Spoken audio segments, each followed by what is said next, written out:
আসসালামু আলাইকুম গাইস, কি অবস্থা দেখেন। আমগো দুইজনের বিরিয়ানি ফেরা উঠছে।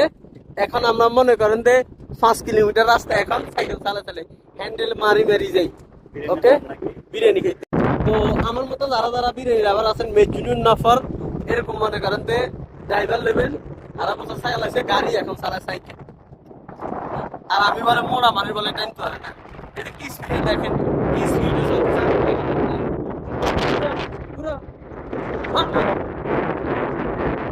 ওকে, ওই যারা যারা বিরিয়ানি খেতে চান, পাগল পাগল আছেন বিরিয়ানি খেতে, চলে চিল হবে, বিরিয়ানি হবে। শুক্রবার মানে বিরিয়ানি বিরিয়ানি বিরিয়ানি, লোতা লোতা বিরিয়ানি। তোমার কি কষ্ট আর না? কষ্ট কষ্ট করতে ঠিক আর এই নিচে কোনো হানি গামার নি। তোমার কামাই বা আমার